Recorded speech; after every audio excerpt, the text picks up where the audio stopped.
Eh,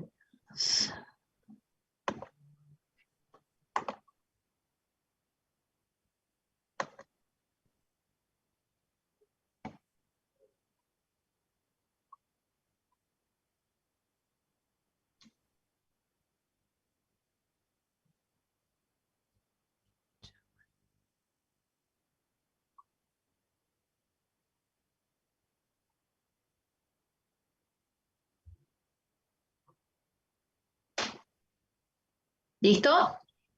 Sí, ahí da Sí, poquito. porque Dale, era a las empezamos. 11, ¿viste? Sí, Los que dale, ya no dale, ingresaron ahora, listo, no preocupate por los que salen y entran nomás. dale, ¿Eh? dale. Listo. Bueno, buen día, chicos. Se me escucha bien, ¿eh?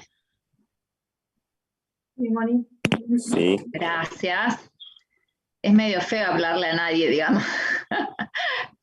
Bueno, vamos a ver si se ve el cursor un poquitito más grande, que es lo que intenté para poder, o al menos de otro color, espero. Bien. Bueno, chicos, buen día. Me presento porque es la primera clase, me parece la primera clase que doy yo, digamos. Si bien la ingeniera Iglesias nos ha presentado a todos en la primera clase, bueno, yo soy la profesora adjunta, les voy a dar la teoría junto con Mari y con las chicas que van a dar también sus partes teóricas. Yo soy licenciada en genética, esa sería mi carrera de grado, se los cuento un poquitito por si, digamos, ven que tengo ciertas características medias raras para ustedes. Soy licenciada en genética, hice un doctorado en biología molecular, así que bueno, dentro de todo esas serían las temáticas, digamos, de mi especialización, y tengo sobre todo mi investigación en lo que es PGPR y rizobiología. Bueno, hoy vamos a empezar con la unidad 2 del programa. Ustedes me imagino que ya han visto que en el aula virtual está colgada esta unidad. Van a ver que dentro de las teorías ustedes ya tienen colgada la unidad 1, que es la que me imagino que ya la habrán visto, es la que dio la ingeniera Iglesias. La unidad 2 ya la colgamos recientemente, hace una horita más o menos. Y como verán, dentro del programa la unidad 2 nos corresponde principalmente hablar de la evolución desde la célula inicial, desde el origen de la vida, digamos, en la Tierra, muy cortito, y cómo esa primera célula se ha ido diferenciando, ha ido cambiando y ha ido evolucionando para dar lugar a, como ustedes van a ver, tres linajes muy, muy diferentes entre sí. Vamos a ver en esta teoría cómo se da lugar a esos tres linajes, cuáles son las características más básicas de esos tres dominios, eh, y un poquitito qué es la filogenia y la taxonomía desde el punto de vista de la microbiología. Si ustedes ya tienen esos conceptos, al menos el de taxonomía, para lo que es la caracterización vegetal, digamos, ¿no? Bien. ¿Vamos bien hasta ahí? ¿Se ve? Bueno. Mariel, ¿ya entraron todos? Moni, sí, ya entraron Sí, todos. perfecto, empezamos entonces. Bueno, primeramente para comentarles, digamos, cómo fue el origen de la vida y qué es lo que esperamos, digamos, que se haya dado en esa situación, yo les voy a hacer una breve, muy breve, digamos, un breve resumen de lo que es la vida para nosotros, o cuál es la primera estructura, la estructura más básica de alguna manera de lo que es un organismo vivo, digamos, ¿no? Y a ustedes lo primero que les va a llamar la atención de este slide, digamos, es, fíjense, si bien acá está puesto lo que sería la célula como se denominaba antes, digamos, los dos tipos celulares que antes se conocían, si bien ahora se sabe que este tipo celular, lo que se denominaba procariota, en realidad son dos tipos celulares muy distintos, que serían el dominio bacteria y el dominio arquea, comparado con lo que sería el dominio eucaria en este lado del slide. De este lado tienen bacteria y arquea, y de este lado eucariota.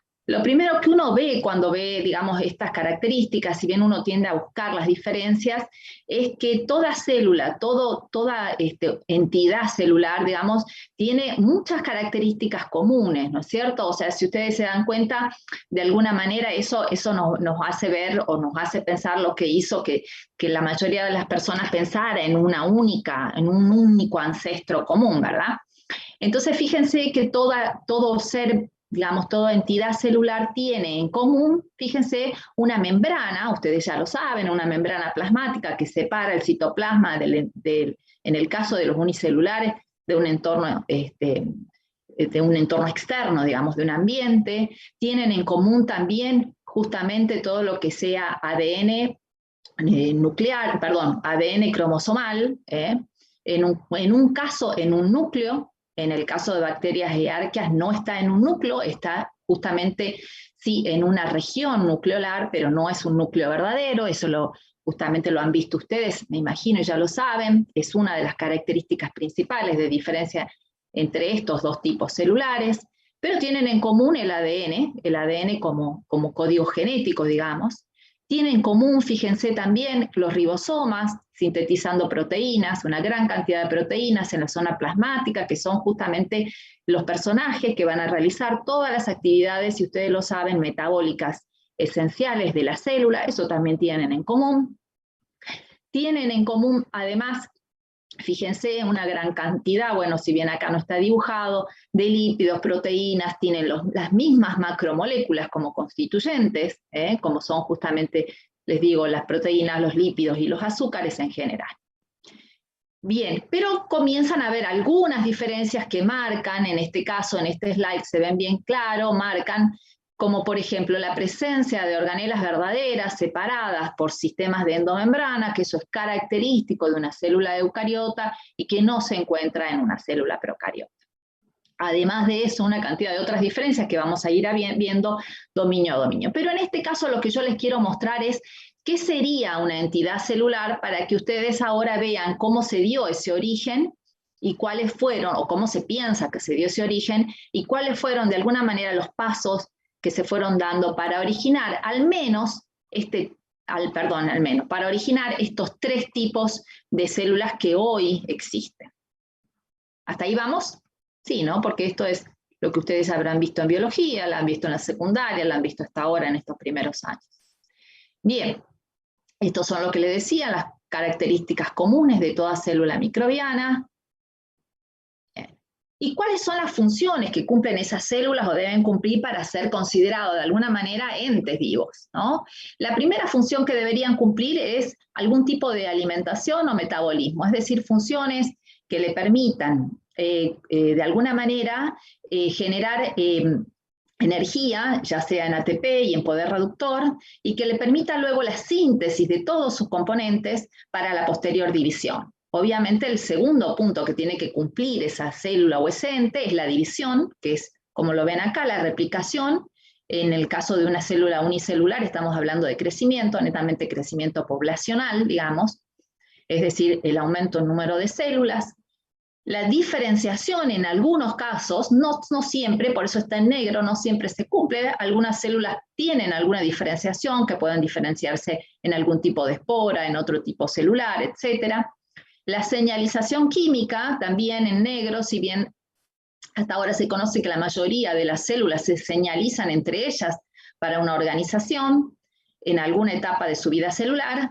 Y finalmente la evolución, que sí está en rojo, porque todas las células sufren cambios a través de las siguientes líneas o progenies, cambios que son mutaciones espontáneas en la mayoría de los casos, que se fijan en algunos casos en la progenie, que le dan adaptación a los diferentes ambientes, selección, y finalmente es justamente lo que nosotros hoy vamos a ver como los cambios evolutivos que se han dado desde la primera célula hasta los últimos dominios.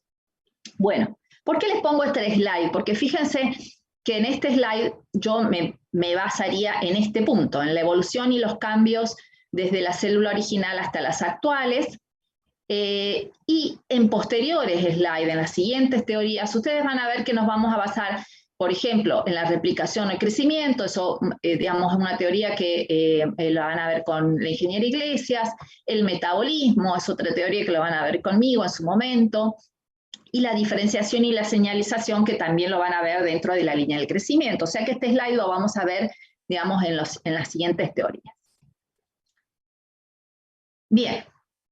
Bueno, digamos, acá les presento desde ya un esquema muy simple, bastante sencillo, lo van a ver en la mayoría de los libros, del origen de la formación de la Tierra hasta la etapa actual, si bien la etapa actual ni siquiera se ve conformada, digamos, dentro de este gran esquema, porque es un esquema que tiene, fíjense, ustedes tienen que abarcar 4.600 millones de años, ¿no? No vamos a hablar mucho de la etapa de la formación de la Tierra, no tiene que ver con, digamos, mucho con lo que nosotros vamos a desarrollar ahora, tiene mucho que ver con la geología y demás, pero fíjense que la Tierra es tan antigua como esto, 4.600 millones de años, y que en algún punto, entre el enfriamiento de esa Tierra original y más o menos unas condiciones, digamos, bastante, permítanme el término, fuleras, digamos, de vida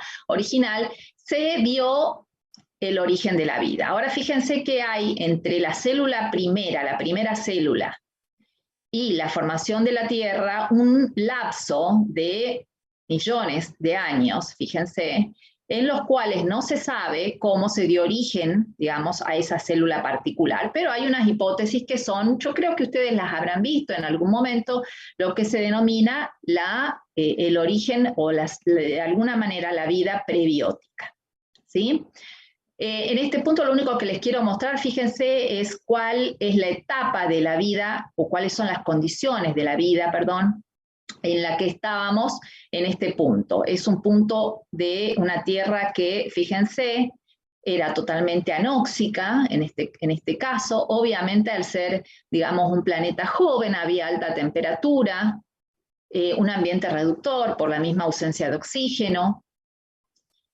No teníamos capa de ozono, obviamente, que viene justamente de la reacción del oxígeno con la luz ultravioleta, no había directamente. Por esto, por supuesto, que todo lo que era radiación, digamos, todo lo que era energía radiante, UV y demás, pegaba netamente en la superficie, o sea que había fuentes de energía eléctrica, de radiación, la calórica, por supuesto, y por supuesto todo lo que fuera la llegada de meteoritos, que sin atmósfera no teníamos ningún tipo de protección, digamos.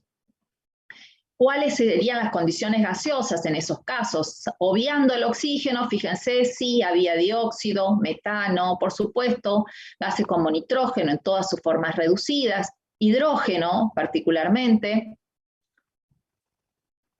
Me parece que me he quedado sin conexión, ¿puede ser? ¿Se escucha, Mariel? Sí, Moni. Perdón, me quedé sin luz, pero bueno, me parece que Wi-Fi todavía tengo. Bueno, y fíjense que, por supuesto, particularmente todo lo que fuera agua, principalmente como vapor de agua en superficie y en los océanos, que ya para esta etapa sí había la formación de océanos. Bueno, eso es para contarle así, muy cortito, cuáles serían esas condiciones, porque lo primero que nos preguntaríamos es, bueno, ¿qué puede llegar a desarrollarse en esas condiciones? Se sabe que ya en esas condiciones aparecieron las primeras macromoléculas, ¿sí? Bien, entonces, fíjense, una de las hipótesis que hay es que en esas condiciones, y ya ahora les voy a comentar por qué sigue siendo una hipótesis, que en esas condiciones dadas, una gran cantidad de luz ultravioleta en la superficie, descargas eléctricas, altas temperaturas, obviamente la situación reductora, y esos gases que yo les nombré presentes, en esas condiciones se formaron espontáneamente los precursores de las macromoléculas que conocemos actualmente. Como por ejemplo, fíjense, aminoácidos, bases nitrogenadas, ácidos grasos, ¿sí? Bien, ¿por qué se piensa eso en particular? Se piensa porque bajo condiciones de laboratorio, estos dos investigadores, Oparin en el 24 y Stanley Miller finalmente lo pone en práctica en el 53, demostraron que sí, en esas condiciones se forman de hecho algunas macromoléculas básicas de las entidades celulares actuales. ¿Sí? La segunda parte de esta hipótesis es que en las condiciones, ya sea debajo en los océanos o, por ejemplo, asociadas a las arcillas que promueven lo que se denomina la unión entre macromoléculas y demás, se pudo dar la polimerización de esas unidades básicas en las macromoléculas como las conocemos actualmente. ¿Sí? Bien, entonces es una hipótesis porque ha sido de alguna manera demostrado que se puede dar, ¿sí? Sin embargo, no se demuestra, porque no hay fósiles de esto, no hay ninguna, de alguna manera, alguna referencia, digamos, fáctica de esto. Sí que se pudo haber dado, no que sea de hecho lo que se dio. Alternativamente, y no se los pongo acá porque es, digamos, de alguna manera menos aceptada, la otra versión es que pudieron haber llegado esas primeras subunidades de las macromoléculas a través de los asteroides y desde otro planeta. ¿Sí? Pero como la palabra extratierra o extraterrestre no suena muy científico, no es la más aceptada hasta ahora. Pero también se las postulo. Bien. A partir de estas primeras macromoléculas, de todos modos, lo único que tendrían serían componentes, y yo les mostré a ustedes una entidad celular muy distinta a una agrupación de componentes, ¿no? Ustedes vieron ahí que era una entidad celular que tiene un componente que codifica para ciertas funciones, como es el ADN cromosomal. Ustedes vieron que tenía una membrana y que tenía las proteínas que son sintetizadas por ribosoma, etcétera, etcétera, ¿no?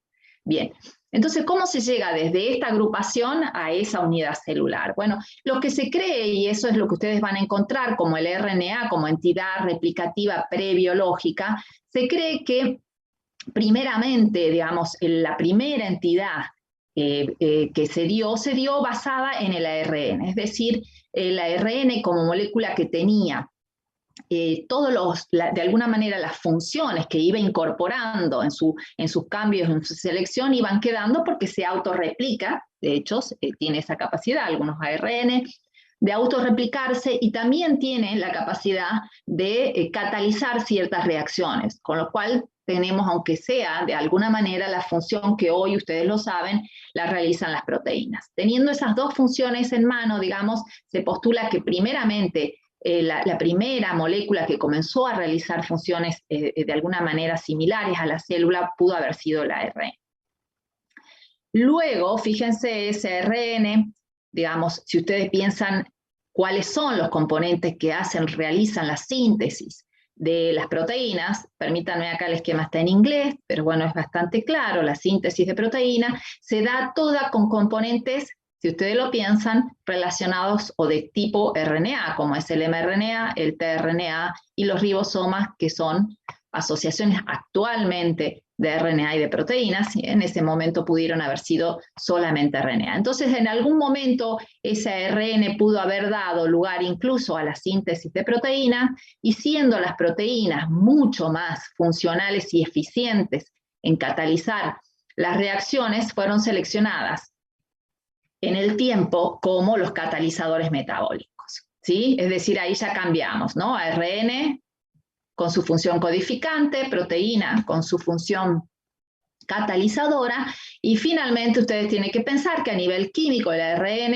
es mucho más inestable que el ADN, es fácilmente degradable, y en algún momento, digamos, ese ADN que había aparecido, digamos, entre los componentes, puede haber pasado, y de hecho pasó, digamos, a ser la molécula codificante en las células. Lo sabemos porque todas las células actuales tienen, de los organismos actuales tienen ADN como célula codificante, ¿sí? Ustedes después vamos a ver qué son los virus en realidad, pero sí, las células como tales tienen ADN codificante. Finalmente, esa reunión de esas tres componentes básicos de una célula, como son el ARN, la proteína y el ADN, fueron envueltas por una membrana o una bicapa lipídica. ¿Sí? Esas asociaciones pudieron haber sido espontáneas por el simple encuentro de esas macromoléculas, como ustedes lo saben, digamos, relacionado con lo que es el plegamiento de membrana. Bien, hasta ahí sería de alguna manera lo que se postula como entidades autorreplicativas prebiológicas, ¿sí? Bien, eso sería esta etapa, ¿no? La evolución prequímica. Ahora fíjense, todo lo que yo les conté, ustedes podrían decir qué capacidad que tiene de inventar etapas que se pueden ir dando en el tiempo, porque se tienen que dar muchísimas etapas, ¿no? Pero fíjense el tiempo que pasó entre justamente el inicio de esa etapa y el final.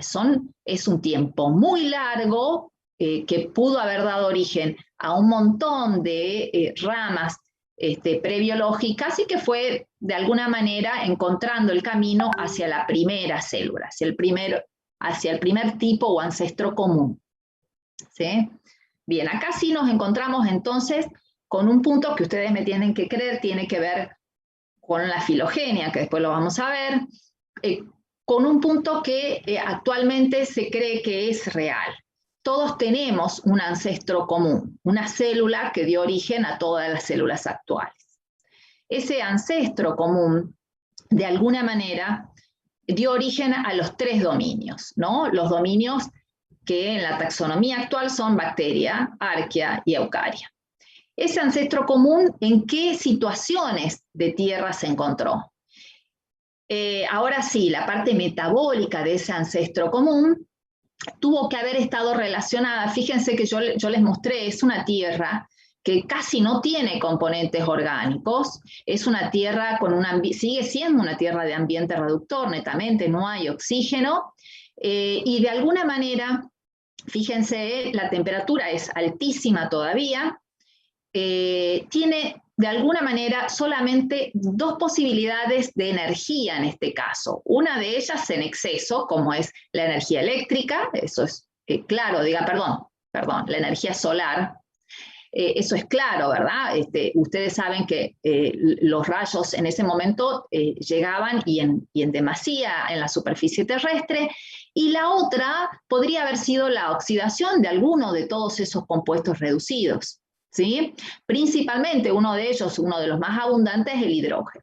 Entonces, lo que se cree a partir de esto es que estos primeros organismos tienen que haber sido netamente hipertermófilos, eso es obvio, ¿no? En esas condiciones no podía haber otra alternativa, ya fuera debajo del agua o en la superficie deberían ser hipertermófilos, anaerobios, sí o sí, y en ese caso tenemos, y esto yo solamente los recalco, después lo vamos a ver en la clase de metabolismo, cuáles son estas, digamos, capacidades metabólicas en detalle.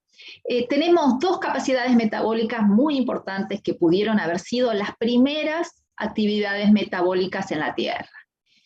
Como son, en primera instancia, los denominados quimiolitótrofos, y en este caso, ¿qué quiero decir? Es decir, que oxidaban compuestos inorgánicos.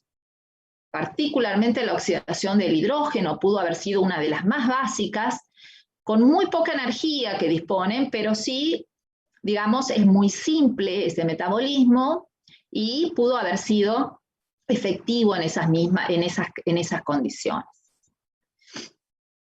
Bien, en ese caso después si quieren lo vamos a ver en metabolismo, pero por ejemplo, todo lo que es el metabolismo de las acetogénicas, particularmente.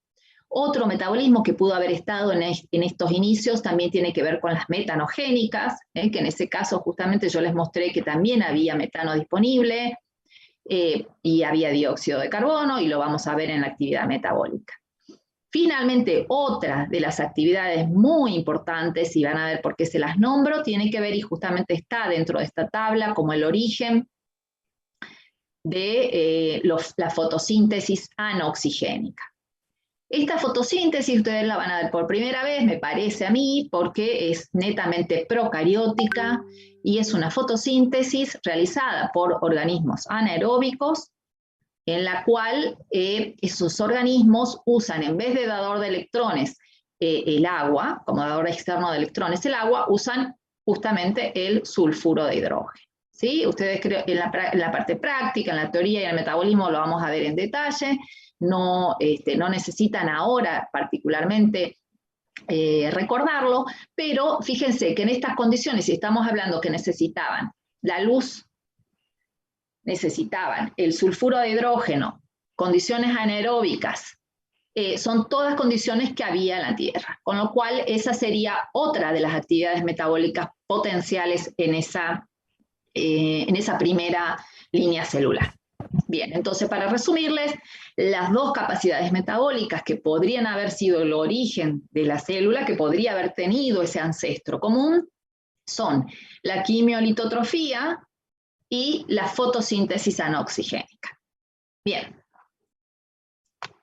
¿Qué pasa? A partir de la fotosíntesis anoxigénica, fíjense ustedes ahí, a partir de esos grupos anoxigénicos, pudo haberse dado el cambio evolutivo a una fotosíntesis oxigénica. En este caso, son organismos, sí, microorganismos, en ese momento eran los únicos que existían, unicelulares, que cambian o reemplazan el sulfuro de hidrógeno por el agua como dador externo de electrones.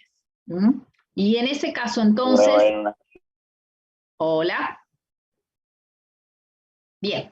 Sí, En ese caso, sí, en ese caso entonces, fíjense, a partir del origen de la fotosíntesis oxigénica, tenemos el primer dato o vestigio fáctico, es decir, tenemos por primera vez fósiles de microorganismos, ¿sí?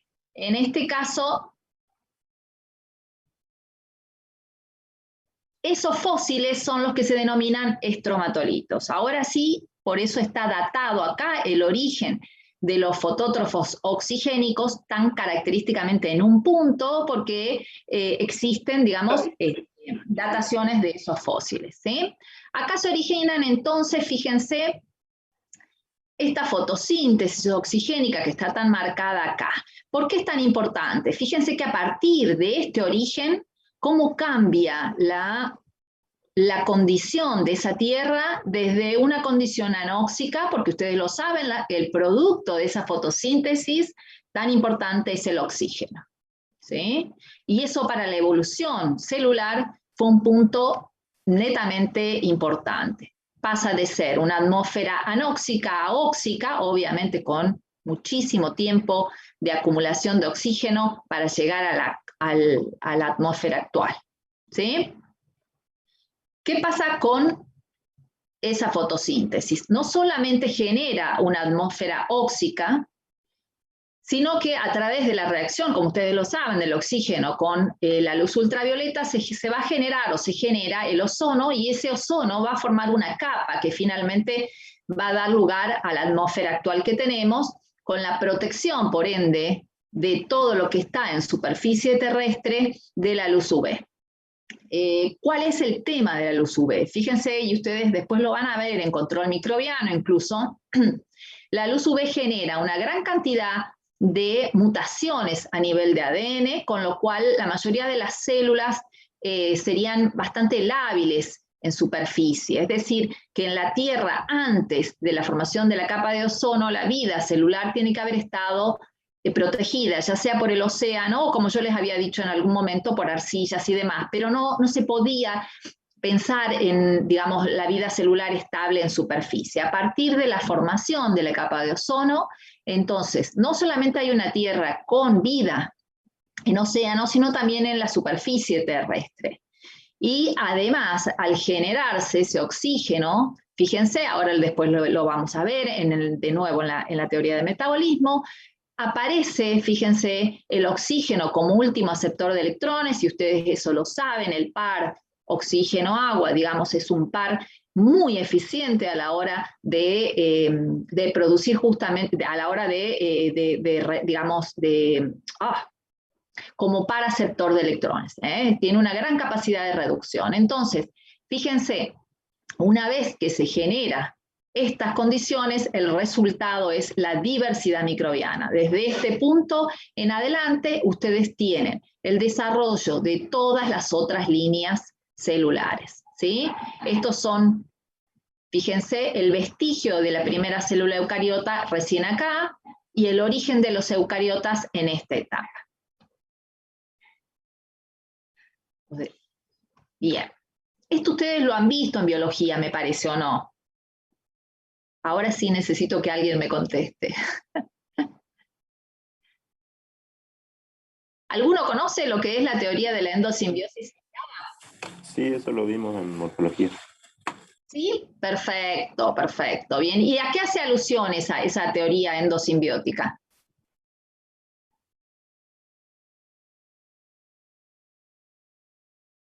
Perfecto, perfecto. Sí, sabemos entonces que tienen esos dos organelos tienen condiciones particulares que nos hacen ver que han sido resultado de una endosimbiosis. ¿Cuáles serían esas condiciones? ¿Se acuerdan? ¿Qué características tienen esos organelos que nos hacen ver que son, asociación endosimbiótica en su origen?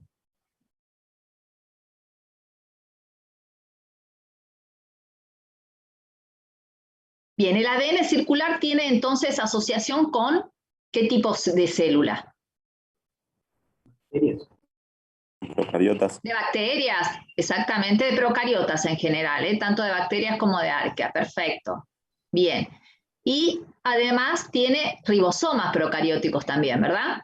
Ustedes lo habrán visto, en vez de tener un 80S, tienen ribosomas 70S, ¿sí? Funcionalmente incluso se ha visto que las funciones tanto de la mitocondria como el cloroplasto pueden ser de alguna manera inhibidas por los antibióticos que solamente inhiben a los procariotas. Es decir, son características de alguna manera que les hacen ver que la teoría de la endosimbiosis es una de las teorías más aceptadas para el origen de los eucariotas. Entonces, acá lo único que les agrego, por si de alguna manera no lo conocían, es cuáles serían de alguna manera los posibles candidatos para generar esa teoría endosimbiótica. ¿Cuál sería el posible hospedador? Es lo más dudoso.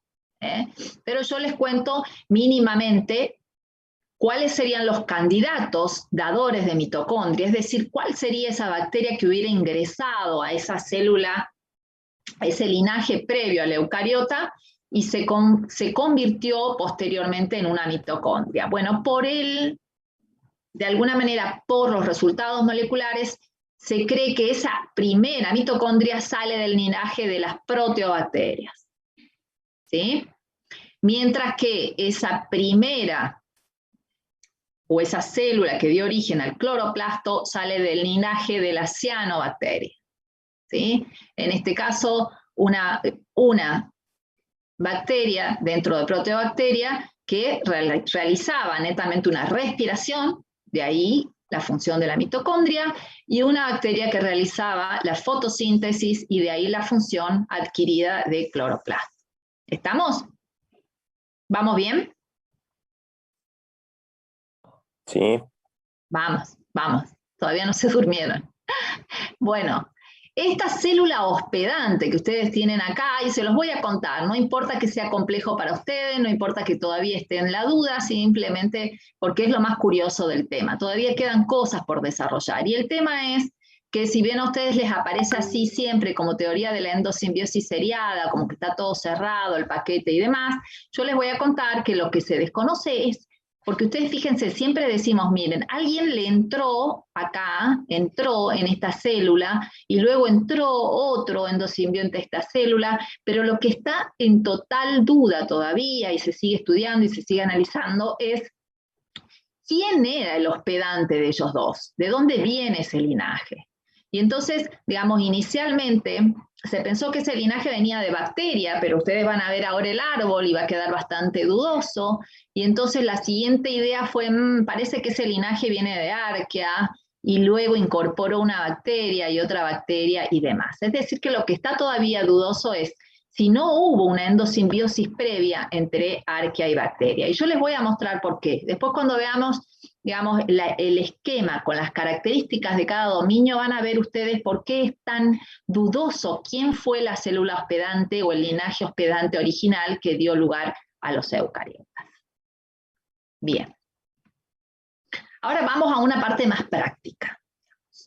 Imagínense que ahora estamos hablando de que ya tenemos los 3 dominios en la Tierra, la gran diversidad, tanto principalmente de lo que es bacteria y arquea, pero también de lo que es eucaria y demás.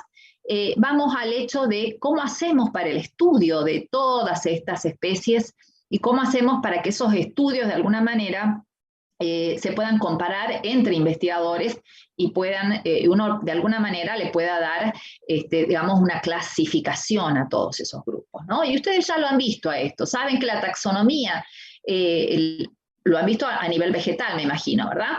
Saben que la taxonomía vegetal y la taxonomía en general es la ciencia de la clasificación.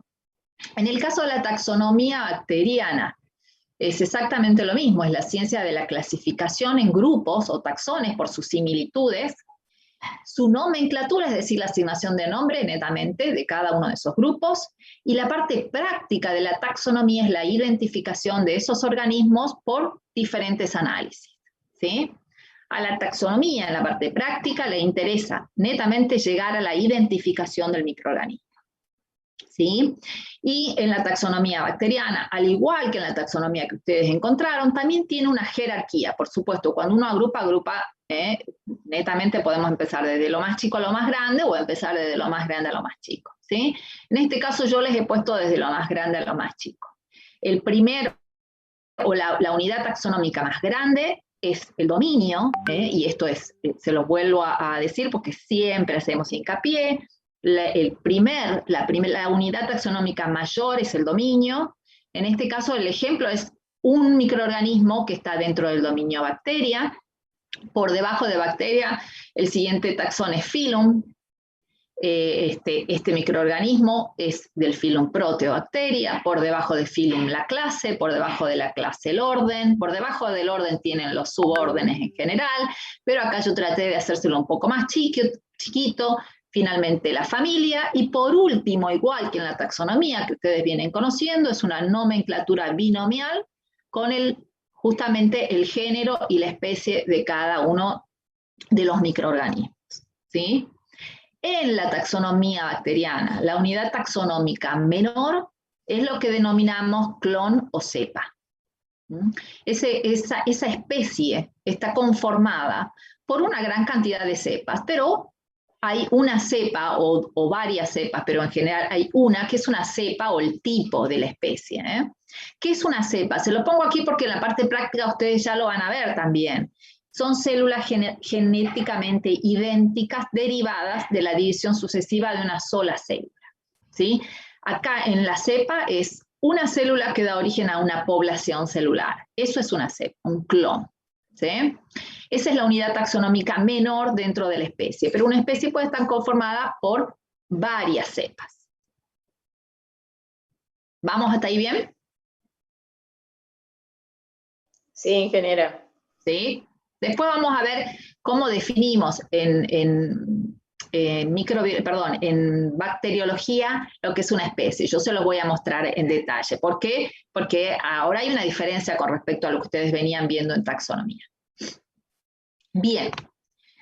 Como les decíamos recién, fíjense cuando hablamos de ciencia de la clasificación en grupos o taxones por sus características similares, vamos a ver qué características podrían tener valor taxonómico.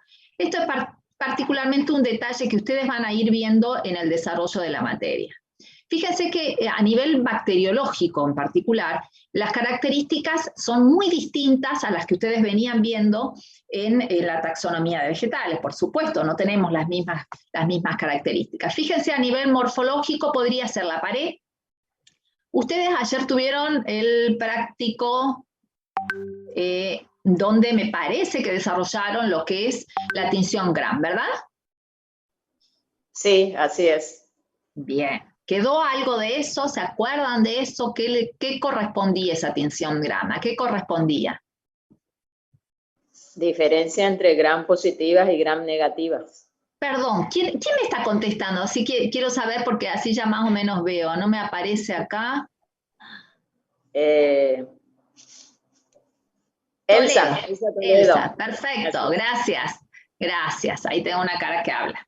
Bien, entonces, sí, justamente marca diferencias entre tipos celulares que tienen distinta pared, ¿verdad? Que tienen diferentes tipos de pared, ¿sí? Y es gram positiva versus gram negativa. Esa es una característica morfológica de alto valor taxonómico, aunque nos permite dividir en dos grandes grupos. Después ustedes van a ver que esos dos grandes grupos son inmensos, Que quienes están dentro de gram negativas y gram positivas, es un mundo. Gram positivas, y lo único que les dice es que puede ser firmicutes o actinobacteria, pero después tienen que bajar de ese gran grupo. Pero es muy importante. El tipo de membrana, van a ver que hay una gran diferencia entre las membranas, y así, a grosso modo, por ejemplo, es una de las características que hace diferente a arquea de bacteria. La forma celular, van a ver que hay diferentes formas.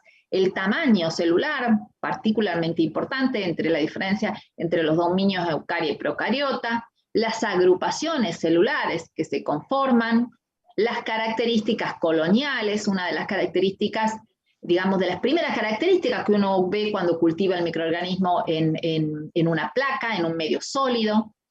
Si tiene o no tiene endosporas, esta es una de las características que hace ir particularmente a grupos como firmicutes, si tiene o no tiene flagelo, por ende si tiene o no tiene movilidad, las cilias, y bueno, la tensión que tiene que ver, puede llegar a tener en este caso lo que es la tensión gram positiva o gram negativa con la pared. Bien, esas serían las morfológicas. Las siguientes características pueden ser las fisiológicas o metabólicas. Acá hay una cantidad de características que a nivel de identificación son particularmente importantes.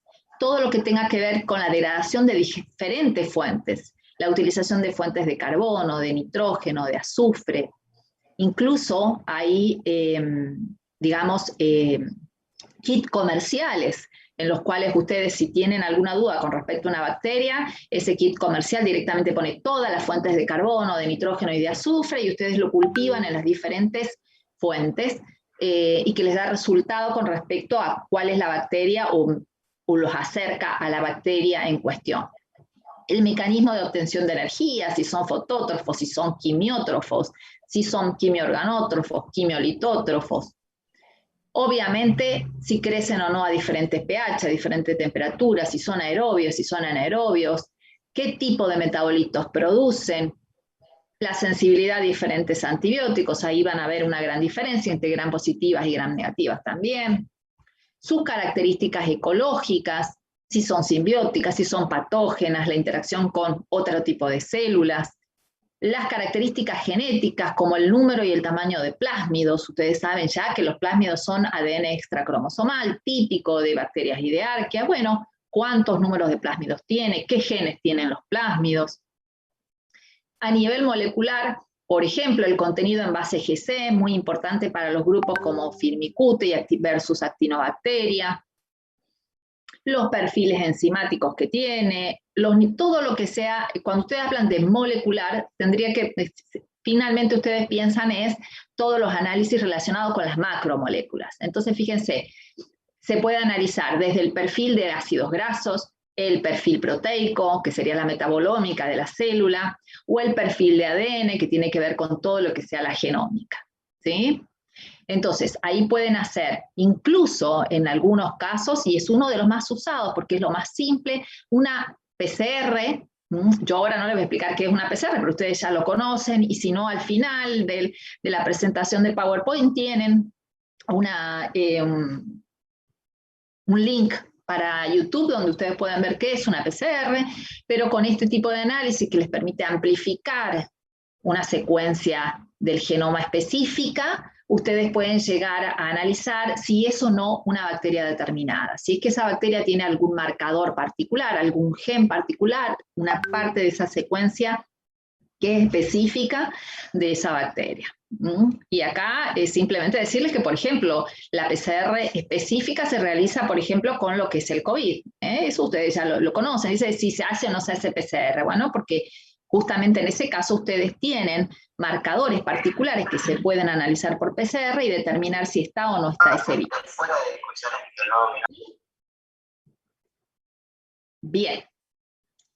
Y en rojo ustedes tienen la hibridación ADN-ADN o la secuenciación del gen 16S, que son dos características en común que se tienen en cuenta tanto de valor taxonómico como filogenético. Por eso se los marqué en rojo. Bueno, ¿por qué les queda este slide?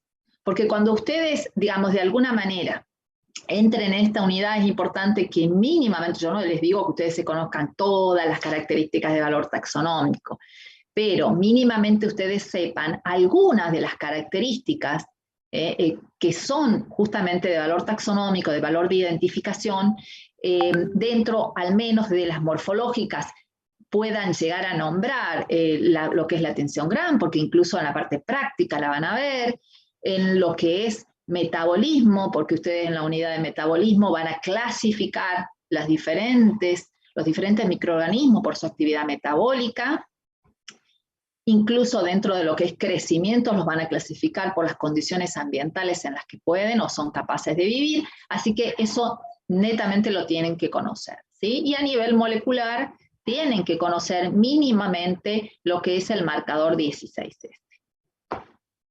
Ahí les resumí la importancia de ese slide. Bien.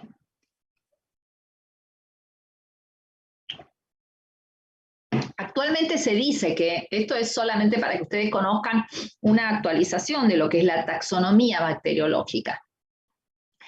Se dice que la taxonomía, tiene que ser netamente polifásica. ¿Qué quiere decir eso? Que no se puede basar la identificación de una bacteria en un único componente o en alguno de esos grupos, sino que para poder identificar una bacteria, de alguna manera ustedes tienen que analizar todas las características que les acabo de nombrar, ¿sí? ¿Y esto por qué es? Bueno, yo les cuento a nivel práctico cuál es el problema o la problemática de la especie en la bacteriología, y se van a dar cuenta que es muy sencillo. Fíjense que cuando ustedes definen especie, a nivel de, por ejemplo, lo más fácil, especie a nivel animal, digamos, ¿cómo la definirían?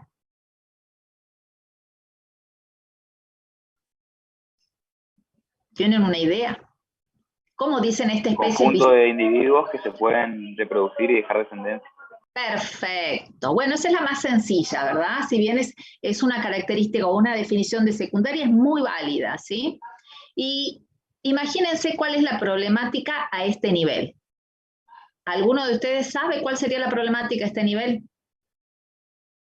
En la bacteriología. Perdón, no te escuché. ¿Cómo?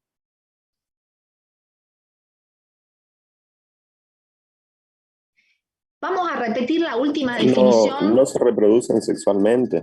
Perfecto, perfecto. La definición del último compañero, que no sé quién es, porque no me está apareciendo en el costado, pero bueno, discúlpenme, la definición era justamente una especie o un individuo es de la misma especie cuando son capaces de reproducirse entre ellos, ¿se acuerdan? Bueno, en bacteriología, si ustedes lo piensan, las bacterias no se reproducen en forma sexual, lo hacen por división binaria. O sea que esa característica no la tenemos.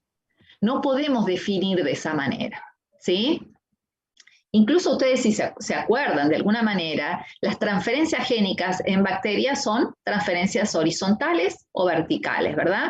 Y las horizontales son porque de alguna manera se transfiere un plásmido de una bacteria a otra, porque se transforma ADN del ADN del ambiente, o porque llega por algún virus un pedacito de ADN de otra bacteria, ¿verdad? Pero no hay transferencia sexual entre ellas, porque no tienen reproducción sexual. Con lo cual, digamos, definir la unidad especie en la bacteriología es una problemática. Entonces, fíjense que la definición actual es grupo de cepas, por eso yo les decía antes que la unidad menor dentro de la bacteriología son las cepas, grupo de cepas que tiene un alto grado de similitud, y fíjense esto se los puse en negrita, en todas sus propiedades, todas, las moleculares, las morfológicas, las ecológicas, las metabólicas, y que difieren en forma significativa de otras especies.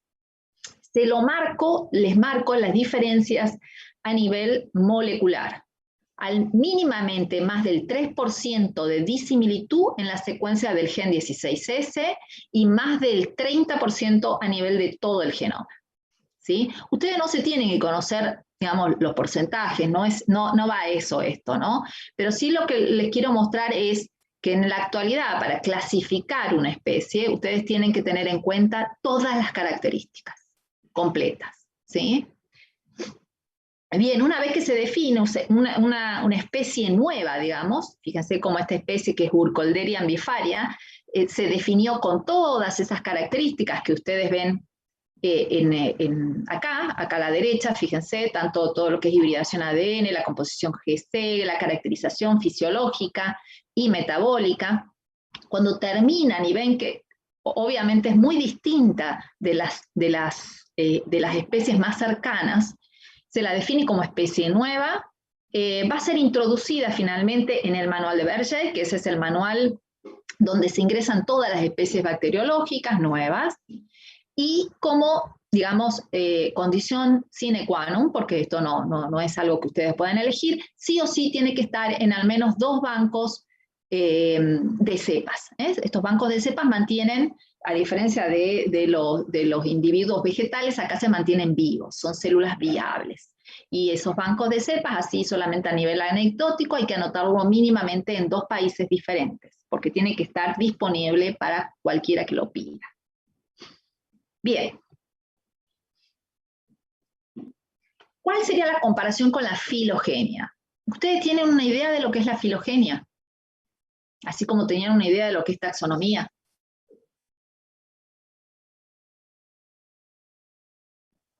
Está relacionado con la evolución de las especies.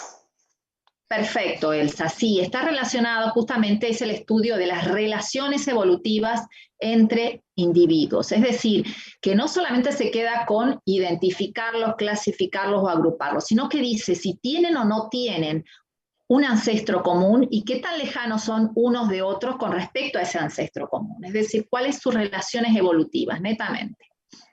En este caso, fíjense, para lo que es filogenia, de las características que ustedes tenían, que eran un montón para la taxonomía, van a quedar muy pocas, y son las que yo se las había puesto en rojo, ¿se acuerdan? Como método de estudio de la filogenia, tiene que comparar, sí o sí, todo lo que sea filogenia, tiene que comparar algunas de esas características o marcadores que yo les había mostrado, tienen que sí o sí cumplir con ciertas reglas para que sean métodos de estudio de la filogenia. Y esto es, si estamos estudiando relaciones evolutivas entre microorganismos, para que pueda llegar a ser un cronómetro o un marcador molecular de filogenia, tiene que cumplir con los siguientes ítems. Universalmente distribuido, es decir, tiene que ser algún componente que tengan todos, ¿sí? Como por ejemplo, a ver, ¿qué no puede ser? Si ustedes pensaran así, a grosso modo les tiro, ¿no? Por ejemplo, si ustedes piensan las alas, y no podrían ser nunca, porque no todas tienen ese carácter, ¿se entiende? Entonces, tiene que ser un carácter universalmente distribuido, tiene que conservar su función, no haberla perdido en el tiempo. Tiene que diferir, o las diferencias que se van dando entre grupos tienen que ser proporcionales a las distancias entre organismos. Es decir, de alguna manera tienen que estar marcando que esos cambios nos dicen cuán distantes somos unos de otros. Tiene que tener regiones conservadas y regiones divergentes. Y se tiene que trasladar, o se tiene que, de alguna manera, pasar de célula madre a célula hija, pero no o muy poco en forma horizontal, porque si no, no nos estaría dando de alguna manera la idea evolutiva, sino solamente la idea de que están en el mismo hábitat. ¿Hasta ahí se entiende?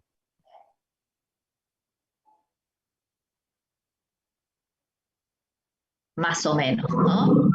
Les voy a dar un ejemplo. Fíjense, cuando nosotros hablamos como marcadores evolutivos, el gen 16S, fíjense, veamos si cumple con esto. Ese gen 16S, y ahora se los voy a mostrar, está acá. Fíjense, es un gen que codifica para la subunidad menor de los ribosomas. Eso ustedes ya lo saben, ¿verdad? ¿Sí? Bueno, vamos a ver, creo que sí, se me sigue escuchando, me parece. Bien, es un gen que codifica para la subunidad menor de los ribosomas, tanto, fíjense, desde eucariota a procariota, en ambos tiene la misma función, ¿sí? Si bien en eucariota ese gen es el gen 18S y en procariota se denomina 16S, ¿sí? Sin embargo, tiene la misma función y está presente en cualquiera de las células, porque estos son los dos linajes, digamos, dentro de procariotas, estaría arquea y bacteria, son los 3 dominios que actualmente están. Así que mínimamente está, como yo les dije, universalmente distribuido. ¿Conserva su función? Sí, sigue conservando su función. ¿Tiene diferencias en su secuencia que sean proporcionales a las distancias entre organismos? Ahora les voy a mostrar, fíjense. Este gen 16S tiene regiones que, como dice acá, está conservada en bacterias, otras regiones conservadas en arquea, otras regiones conservadas en eucaria. Es decir, si ustedes analizan la secuencia del gen, pueden decir si pertenece a bacteria, si pertenece a arquea o si pertenece a eucaria, conociendo esas regiones conservadas. Además, cumple con la siguiente condición: regiones divergentes, o sea, regiones no conservadas entre dominios. Y esas son las que están en lila y son regiones variables que nos permiten saber mínimamente o acercarnos a qué género y en algunos muy poquitos casos a qué especie o de qué especie estamos hablando. Es decir, que es un marcador universal que cumple con todas estas condiciones.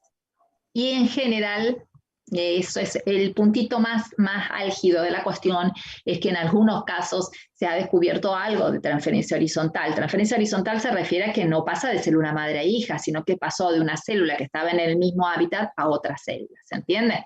Bueno, en eso hay alguito de eso, pero bueno, sigue siendo el mejor marcador para analizar lo que es la filogenia en forma universal, de todos los dominios.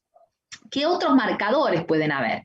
Fíjense, otros marcadores son, por ejemplo, el RK, que es de alguna manera un gen que sintetiza para una proteína recombinante, sigue teniendo su misma función, está en todas partes. Una ATPasa, obviamente, también es distribuida universalmente, factores de transcripción, de elongación y demás. Y muy importante en grupos particulares. Hay genes marcadores de grupo, como por ejemplo genes como el NIFH, que son marcadores de todos los fijadores de nitrógeno, AMOA de los amonificantes, o NIRK, que son genes de los nitrificantes. Es decir, por ahí, digamos, podemos seleccionar marcadores para realizar filogenia en grupos que tienen una característica en común, y por ende ese marcador nos sirve para ese grupo. Bueno. ¿Hasta ahí ya se perdió la idea o estamos todavía? Bueno, cualquier cosa ustedes me van diciendo y paramos, ¿eh? Bien. Ese es su marcador universal, es el marcador más usado desde el 78, imagínense, hace años, ¿eh? No les estoy contando nada de demasiado novedoso. Esto se utiliza desde que se originó el primer árbol filogenético de los 3 dominios. Bien, esto no les voy a contar en detalle, es la parte práctica de la filogenia, cómo se realiza la amplificación de ese gen, cómo de alguna manera se analiza esa secuencia y cómo se compara con todas las bases de datos. Pero simplemente les voy a decir que imagínense que actualmente hay más de 10.000 especies cultivadas, relacionadas con lo que es bacteria y arquea, ¿sí? Sin embargo, hay millones de secuencias 16S que están disponibles en la base de datos para hacer la comparación una vez que se analiza ese gen 16S. Bien, la filogenia finalmente termina, y esto es lo que ustedes más van a ver. ¿En qué termina la filogenia? En un diagrama, fíjense, en un diagrama tipo árbol filogenético, que es un árbol genealógico para las bacterias, ¿sí? Que ¿de qué nos habla ese árbol? De las relaciones entre ellas, qué tan cercanas son unas con la otra. Siempre nos va a mostrar un punto antecesor, digamos, o un punto en común que han tenido todas estas bacterias o todos estos linajes. Estos son los actuales, y ese ancestro desapareció en algún momento, pero es un punto que han tenido en común. La longitud de la rama de cada árbol les está marcando la separación entre esta especie, por ejemplo, y el resto de ellas. ¿Sí? Bien. Eso es lo que tiene que ver con la filogenia. Entonces, para hacer un resumen hasta acá, la taxonomía es la clasificación, la nomenclatura y la identificación bacteriana, y la filogenia lo que estudia es las relaciones entre los microorganismos, y particularmente su origen y sus relaciones evolutivas. ¿Sí? Obviamente, las herramientas y los métodos de estudio de cada una son distintas. Bien, ahora vamos a ver un poquitito, así muy cortito, de alguna manera, cómo fue la evolución de esa taxonomía. Si bien no vamos a empezar, digamos, en detalle, fíjense, solamente les voy a mostrar que a mediados del siglo XIX ustedes tenían dos reinos, animal y vegetal. ¿Sí? Obviamente, para esa etapa, lo que eran los microorganismos no existían, netamente porque no se veían. ¿Sí? Y si se veían, no parecían demasiado importantes.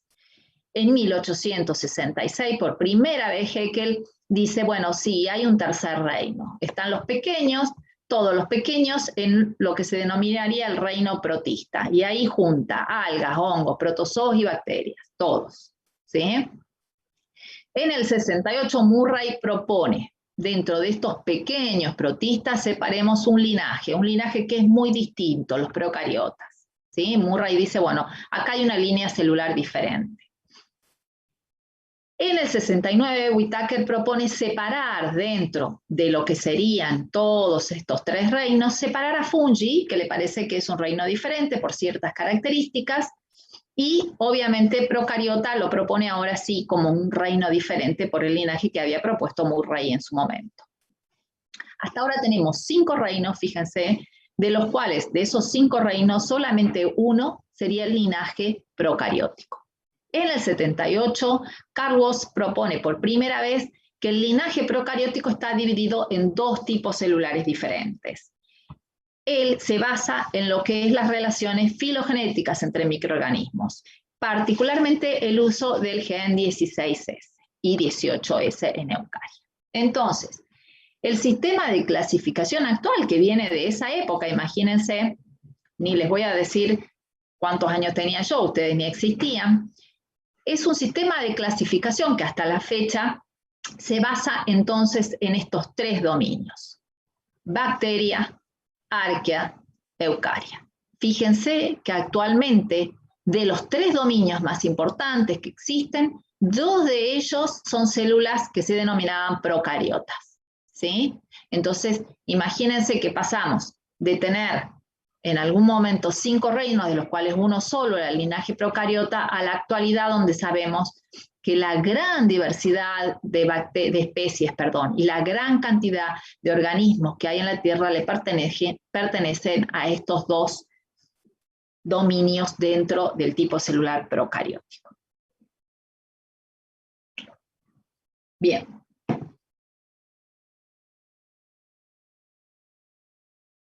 Entonces, les vuelvo a marcar. La unidad taxonómica superior es el dominio, ¿sí? Y los dominios son 3. Bacteria, arquea y eucaria. No se lo tienen que aprender de memoria incluso, pero bueno, ya se los repetí por 4ª o 5ª vez. En el programa está dividido incluso las unidades por los tipos, los dominios. Bien. Fíjense acá cómo hay un ancestro común de acuerdo al resultado del análisis de la secuencia 16 y 18S, hay un ancestro común de los 3 linajes. ¿Sí? Esto es lo que se proponía incluso antes de este estudio. Bueno. Luego, fíjense, lo siguiente que les quiero marcar es, miren cómo la línea de arquea se separa posterior a la línea de bacteria. Es decir, que si ustedes analizan este árbol, arquea está relacionada, más cercana al linaje de eucaria. De nuevo, son características que ustedes tienen que tener, son, digamos, de alguna manera hechos que tienen que tener en cuenta a la hora de analizar las características de los 3 dominios. Y lo que sí les voy a marcar es, fíjense, animal, fungi y plantas. Miren el pedacito que ocupa de todo el árbol universal. Somos este pedacito acá, diminuto, con respecto a la diversidad general. Bueno, finalmente, después de todo esto, les cuento como características generales de los 3 dominios, y el que avisa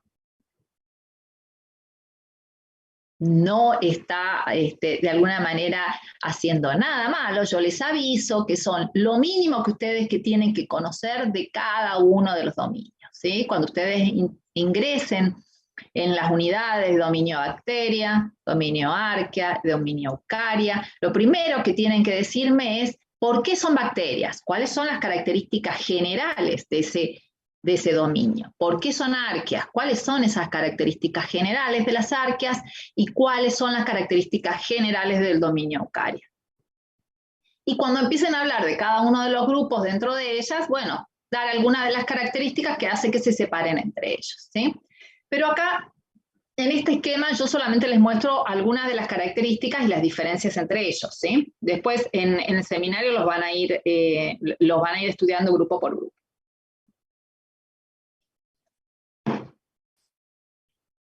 Bien, fíjense, lo primero ustedes ya lo conocen, esto es lo primero que ustedes analizaron. Cuando ustedes estudiaban incluso en la secundaria, la definición del linaje eucaria versus el procariota era justamente ¿no? Aunque yo les tengo que decir que la mayoría de las veces no se acuerdan. Y es particularmente una célula eucariota tiene el núcleo rodeado por una membrana. ¿Sí? De hecho, esa es la palabra eucaria, viene del núcleo verdadero, porque en ese momento se consideraba que un núcleo verdadero, y se sigue considerando así hasta la actualidad, el núcleo verdadero es el formado por el ADN cromosomal rodeado por un sistema de endomembrana. ¿Mm? Bien, entonces esa es la gran diferencia entre eucaria y los otros 2 linajes. Pero ahora vamos a ver cómo incluso el resto de las diferencias no hacen una separación tan neta, ¿no? Cromosoma único circular covalentemente cerrado. Eso es lo que justamente caracteriza a las bacterias y a las arqueas en general. Ese cromosoma asociado a estonas en su plegamiento, esa es una característica neta de eucariota, ustedes lo saben, en el caso de bacteria y arqueas está plegado ese cromosoma, si yo les cuento, no es un cromosoma que está todo desplegado en el citoplasma, sería una locura a nivel de regulación, está plegado pero no está asociado a estonas. A nivel de pared celular, en el caso de las bacterias y las arqueas, ustedes tienen una pared celular, digamos, bastante simple, pero en el caso de la bacteria tiene péptidoglucano. ¿Eso lo vieron ayer o no? Lo vieron ayer a eso, ¿verdad? ¿Cómo es la composición de la pared? Sí, lo mismo. Sí, perfecto, gracias. Boris sería y Elsa. Bien. Entonces ustedes vieron que justamente ese peptidoglucano, que en algún caso está en una capa o en pocas capas y en otro caso está en muchas capas, está presente en el dominio bacteria. En el caso de arquea, no tiene peptidoglucano verdadero, tiene composiciones variadas de pared y es un componente que se denomina pseudopeptidoglucano. Es una gran diferencia entre arquea y bacteria. Y en el caso de eucaria sí tiene pared, porque puede o no tener, y ustedes lo conocen, es de composición bastante variada y en general asociada a carbohidratos o con carbohidrato en pared. Esa es una gran diferencia. Esta es una diferencia particularmente rara, está relacionada con la membrana y la composición de esa membrana citoplasmática. En el caso de la bacteria, las bacterias y eucaria, los ácidos grasos tienen uniones entre el glicerol y el ácido graso, es una unión de un enlace éster. Y en el caso de las arqueas, tiene un enlace éter.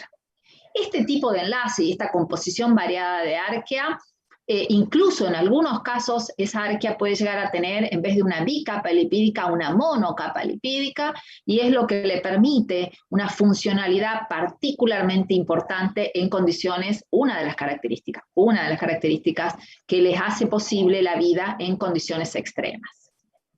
Bien, la otra, los ribosomas, y eso ustedes ya lo saben, en lo que es procariota es 70S por su peso, mientras que en eucaria es 80S.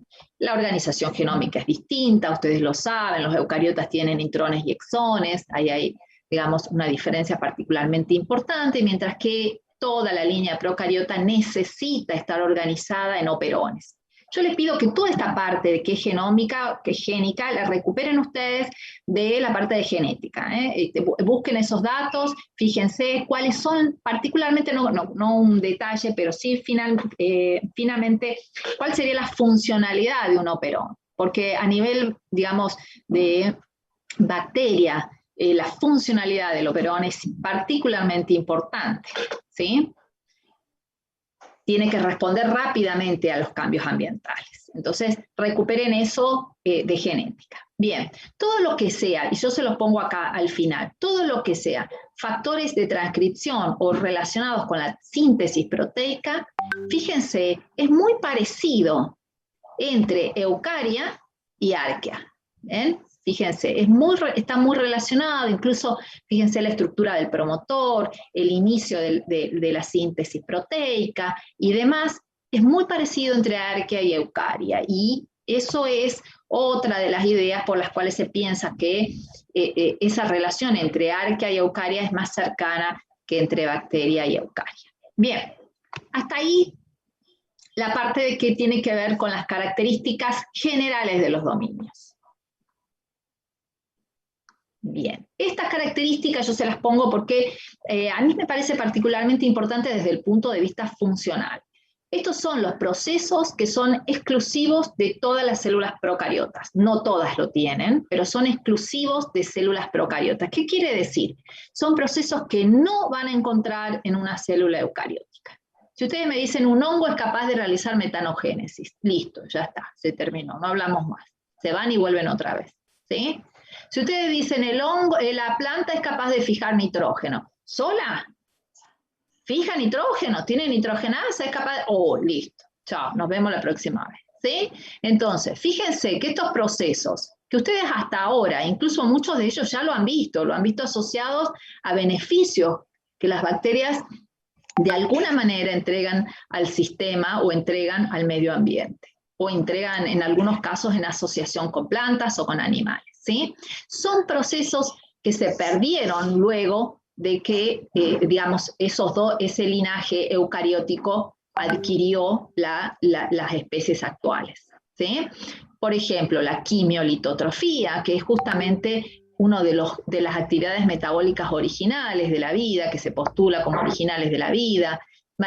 Fijen bien lo que es la fotosíntesis anoxigénica, como las bacterias rojas y verdes del azufre, que son capaces de realizar. Como les dije, ojo con la fijación de nitrógeno, que son particularmente, digamos, procesos netamente procarióticos, la desnitrificación y demás. Vamos a ir viendo todas estas características en la medida que desarrollemos la materia. Pero, de nuevo les digo, miren muy bien este slide, porque son características que solamente le pertenecen a las células procarióticas. ¿Hasta ahí vamos bien? Sí, en general. Sí. Profesora, una pregunta. ¿La fotosíntesis oxigénica está presente en los 3 dominios?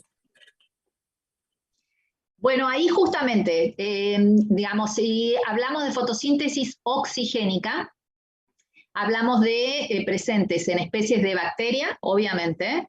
¿Quién podría ser un ejemplo de fotosíntesis oxigénica en bacteria? Ay, perdón, te estoy preguntando algo que no sé si ni siquiera lo has visto. Ahora vamos a ver los ejemplos. Las cianobacterias, perfecto, las cianobacterias. Y en eucaria, ¿quiénes pueden realizar fotosíntesis oxigénica? Eso sí, por supuesto. Algas y plantas. Vegetales. Claro, por supuesto. Bueno, arquea no tiene. Arquea no. Arquea no. Arquea no tiene fotosíntesis oxigénica.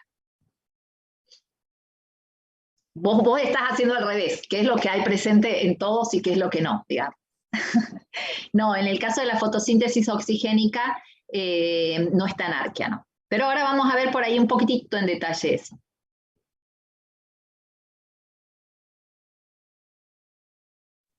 Acá fíjense, haciendo una diferencia acá, crecimiento por encima de 80 grados centígrados, eucaria no tiene, bacteria y arquea sí tiene, pero incluso acá habría otra diferencia, por encima de 110, creo, o 115, bacteria no y arquea sí, que son las hipertermófilas. ¿Está? ¿Seguimos? Sí.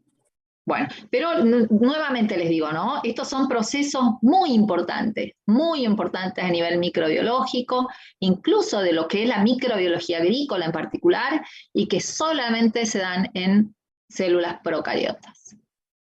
Vamos a ver los relacionados incluso con lo que es el ciclo del azufre, el ciclo de hierro y demás, todos los procesos reductores, como por ejemplo incluso la desnitrificación también, cómo se afectan a cada uno de esos ciclos, y esos son netamente microbiológicos. Bien, acá vamos al grupo bacterias. Yo les voy a comentar solamente algunos datitos así muy puntuales, porque cada uno de estos dominios ustedes lo van a tratar en el seminario incluso, ¿no?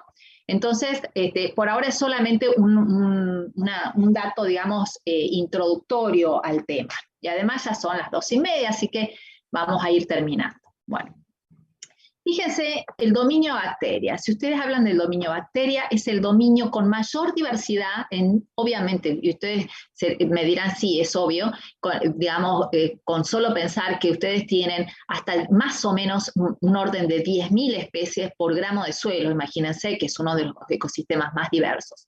10.000 especies diferentes. Es decir, que en el dominio bacteria ustedes tienen, fíjense, más de 80 filas, que son los grandes taxones, más de 80 filas, de las cuales la mitad son los cultivados. La otra mitad todavía no logramos cultivar, los temas que podemos hablar después, metodología de estudio, ¿sí? Dentro de esos 80 filas, 4 de esas filas son de alguna manera las filas más importantes a nivel de procesos microbianos. Y son, ahora sí se los divido, fíjense, por la atención Gram, para que ustedes lo tengan en cuenta. Gram positivo son 2, Actinobacteria y Firmicutes. Característica taxonómica importante en la división de grupos es el contenido GC del genoma de estas bacterias, de estos grupos, de estos grandes filos, y lo tienen acá, Gram positiva, alto GC, bajo GC. Se alcanza.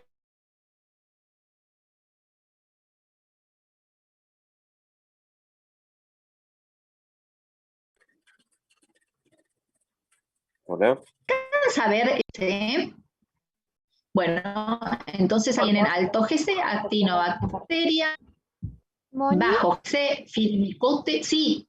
me parece que estaba un poco mala tu conexión. Hace un ratito quedaste callada. Yo pensé que era la mía. Bueno, decime Mariel, ¿dónde se trabó? No, fue a 5 segundos antes O de los que arranques a chicos, hablar. porque pobre Mariel no es la que tiene que estar presente. No, yo estoy con la lista, pasando todavía la lista. Ah, bueno. ¿Habré quedado en Gram positiva? Sí, ingeniera. Sí. Bueno, perfecto. Entonces, les vuelvo a repetir. Entonces, tenemos 4 grandes filos muy importantes dentro del dominio bacteria. En el dominio bacteria es re fácil para ustedes, chicos, porque fíjense, estos son los 4 grandes filas: Actinobacteria, Firmicutes, Proteobacteria, Cianobacteria. Y dentro de Actinobacteria y Firmicutes son los gram positivos, como les dije. Dentro de los gram negativos están las proteobacterias y las cianobacterias.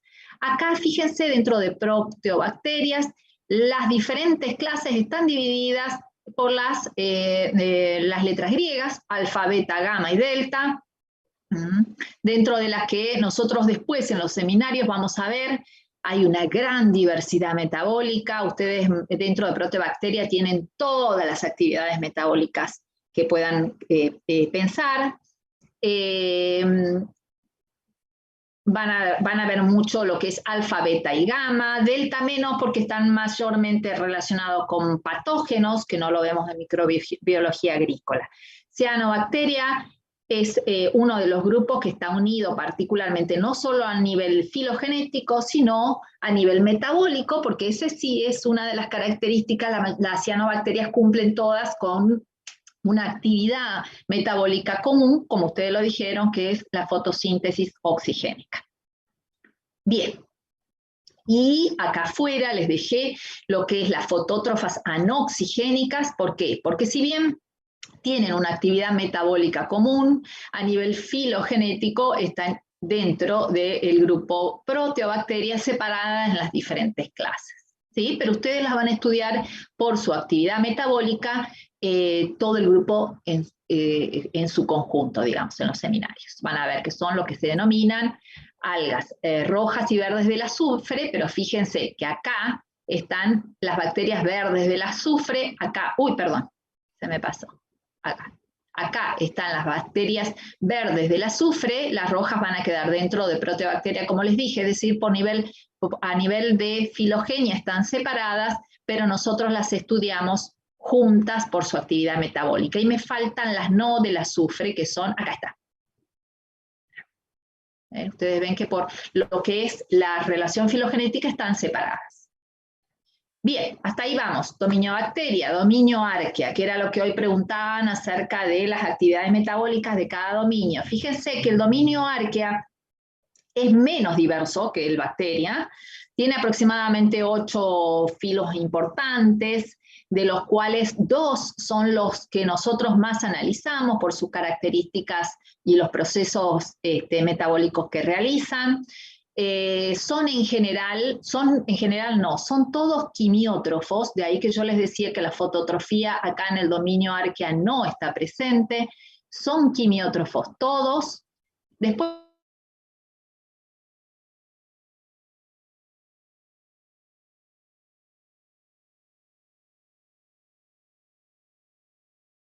si utilizan la energía de la luz, no son capaces de utilizar la energía de la luz, no de justamente la oxidación de compuestos orgánicos como inorgánicos. En este caso, muchos de ellos utilizan compuestos inorgánicos, por eso son denominados quimitótrofos.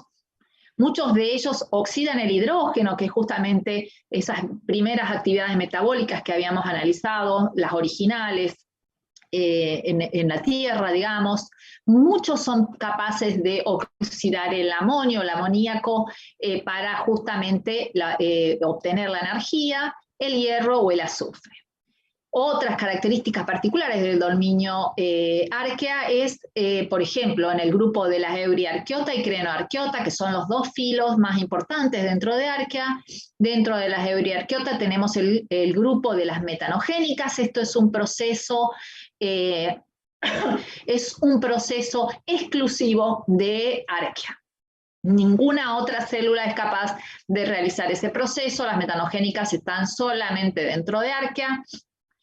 Las halófilas extremas están dentro de este grupo, es decir, totalmente dependientes de altas concentraciones de sal.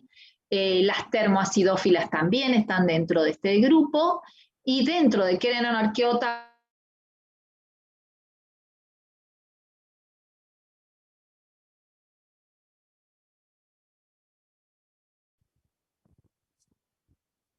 ustedes, bien, esa introducción a lo que lo van a ver, como les dije, detalle más adelante. Dentro del dominio, hola, hola. Hola. Moni, Hola. se te escuchó muy entrecortado al finalizar la diapositiva anterior y entre esta, muy entrecortado. Llegaron a ver que dentro de Crenoarchaeota tenemos las psicrófilas y las hipertermófilas, ¿verdad? De todos modos está en el slide, así que no hay problema, me parece. Hola. Sí, ahí se te escucha podría bien. apagar su cámara, quizás ayuda si tiene mala conexión. Ah, tenés razón, sí, sí, sí. A ver. Ahí. Ahora, bueno, vamos a ver si eso ayuda. Cualquier cosa me avisan, por favor. Mariela, ¿ahora se escucha bien? Sí, sí, se escucha bien. Bueno, perfecto. Bueno, dentro del último dominio, Eukarya, este dominio tiene, digamos, una agrupación que es, dentro de microbiología de este dominio ustedes van a estudiar netamente lo que es hongo, lo que es protozoos y lo que son algas. Son las 3 unidades de estudio en la microbiología de este gran dominio Eukarya. Van a ver que las características taxonómicas en este caso son las características con las que ustedes están más asociados. cómo es la pared, particularmente las esporas, esto es particulares características de hongo, agrupaciones celulares, como en el caso de los hongos, las cifas, los pigmentos, muy importante a nivel de lo que es alga, los tipos nutricionales, en unos casos son en general fotótrofos, en otros no, la multicelularidad presente en la mayoría de ellos, no así en el caso de los protozoos, que son en general unicelulares, el tipo de división, etc. ¿Sí? Ahora yo les voy a mostrar un cuadrito, a ver.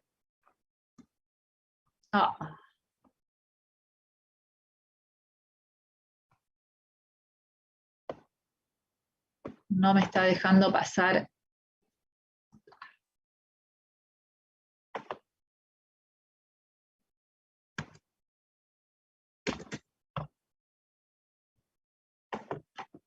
Ahí está. Ahí pasó, ¿verdad? Sí. Bien, perfecto, gracias. Bueno, fíjense, este es un cuadro, que es un cuadro que reúne características de los tres grandes grupos de dominio Eukarya, pero ojo que son características generales, generales.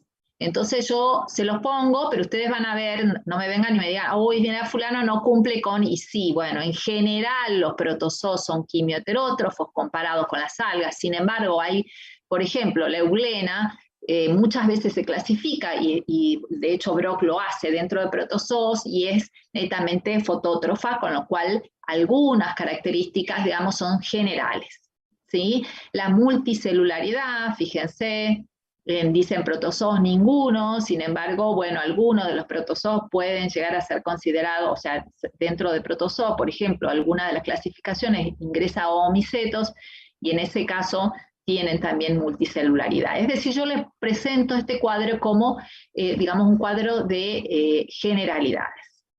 Van a ver entonces la disposición celular, como les había dicho, también tiene características diferentes entre grupos, la adquisición de alimentos, los pigmentos, las esporas, la movilidad y el tipo de pared.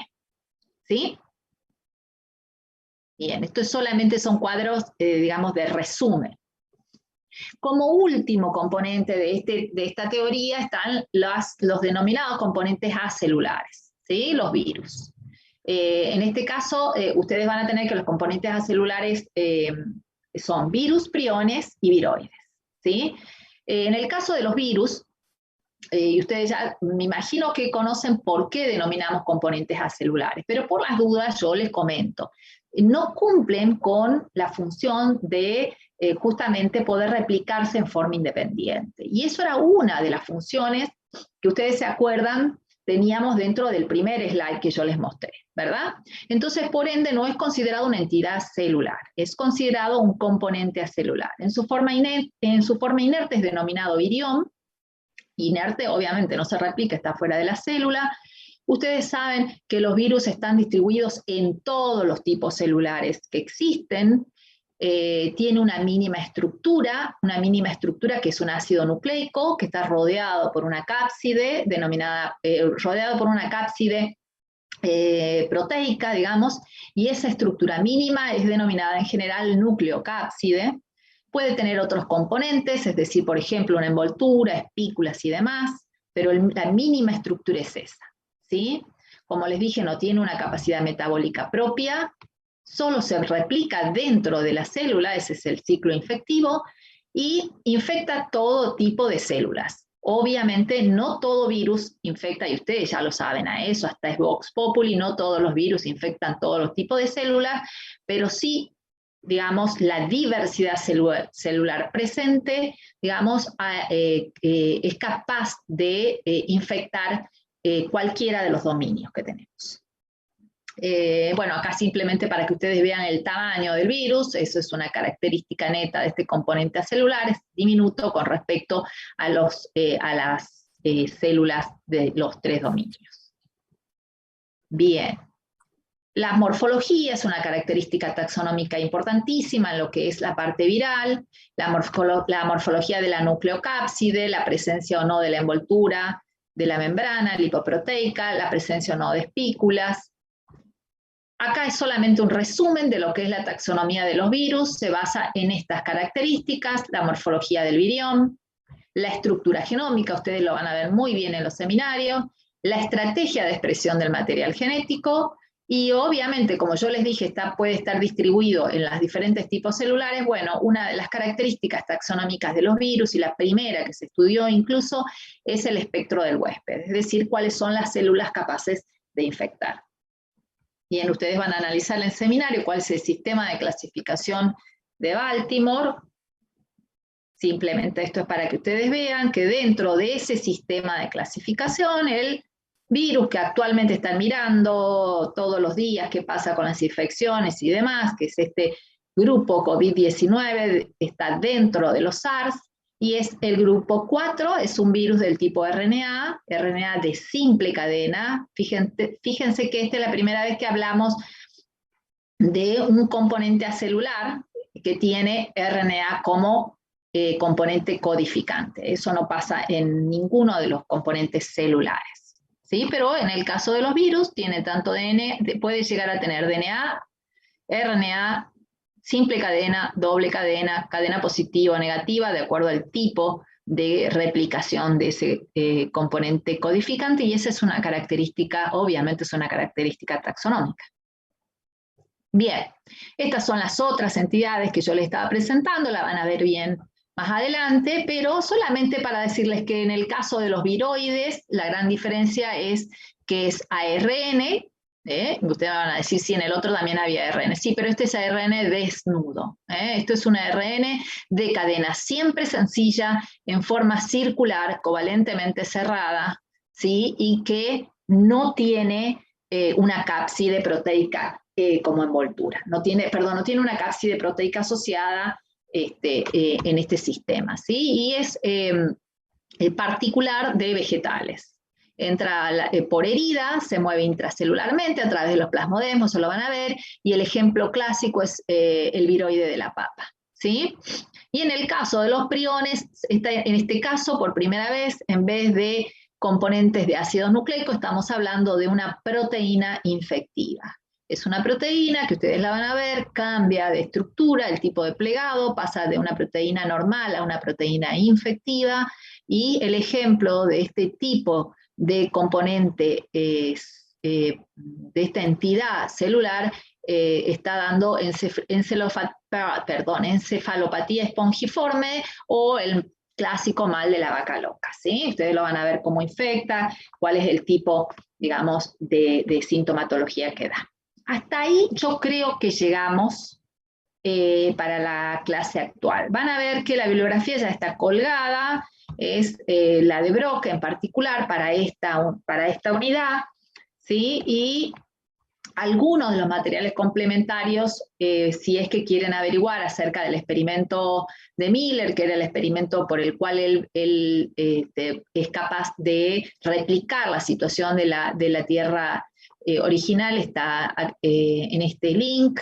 La técnica de PCR, por si les interesa ver cómo se amplifica, y la técnica de secuenciación, es decir, la palabra secuenciación, yo creo que me olvidé de decirle, la palabra secuenciación es justamente, digamos, definir cuál es el orden de los ácidos nucleicos en un gen, en un genoma completo, ¿sí? Bien, las preguntas que ustedes van a tener que responder, y ahí viene la parte, por ahí, a ver, pongo 2 segunditos el video para sacar. Las preguntas que van a tener que responder son estas dos, y estas preguntas, al igual que en todos los teóricos, siempre va a ser igual, va a empezar a estar desde hoy, ya estuvo a las 12 del mediodía, hasta el viernes para que ustedes las respondan. Yo les pido que nos aporten con estas preguntas, porque de alguna manera eso nos dice qué tanto se entendió lo que ustedes escucharon. Y son bastante simples en este caso. ¿Cómo pudieron obtener energía los microorganismos en la Tierra primitiva? Cualquiera de las actividades metabólicas que se postula que pudieron haber sido las primeras actividades en esas características de Tierra. Y que nombren los 3 dominios y alguna característica que recuerden de esos 3 dominios. Bien. Creería que hasta ahí llegamos. Bien. Ah, sí, no. Tengo unas aclaraciones para hacerle de las chicas del práctico. ¿Se escucha, Mariel? Hola. Hola, sí, se escucha, Sí. Moni. ¿Sí? Perfecto. Bien, entonces les comento. Eh, Parece que la comisión 9, ustedes ya se separaron en comisiones, me dijeron las chicas. Ya se inscribieron en las diferentes comisiones en el wiki del aula. Y la comisión 9, que tenía 3 integrantes, va a pasar a ser la comisión 1, que tenía un solo integrante. Es decir, todos los que se anotaron en la comisión 9 ahora son la comisión 1. ¿Queda? Bien. Tienen que ir a ver los temas de exposición de la semana que viene que están en seminarios, en el aula virtual. Cada una de las comisiones tiene un tema de exposición, ¿sí? Fíjense. Las comisiones de la 1 a la 7 tienen temas de exposición. La comisión 8 no expone la semana que viene, va a exponer la siguiente semana. Bien. ¿Alguna duda hasta ahí? Ya sea de lo que le acabo de decir, de la teoría o demás.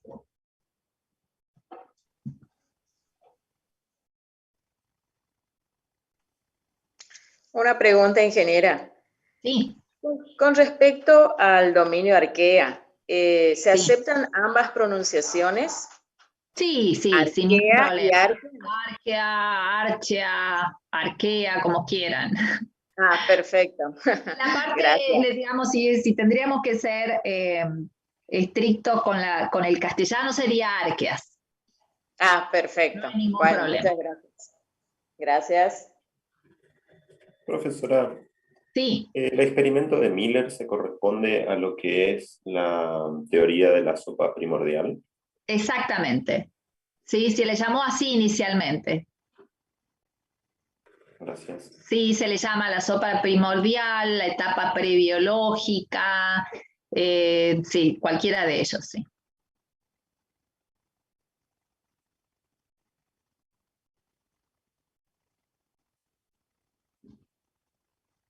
Bien, hasta ahí llegamos. Me parece que si no hay preguntas, nos podemos retirar entonces. Terminamos el teórico, ¿les parece? Eh, ah, Ah, perdón. no, no, Sí. no, el chat no era para mí, aparte, por la Ah, asistencia. yo no veo el chat ahí. Ahora sí. Ah, está bien, está bien. Hasta la próxima clase, Bueno, ingeniera. chicos, gracias a ustedes. Gracias por la clase. Chao. Hasta Chao, hasta luego. luego. Luego.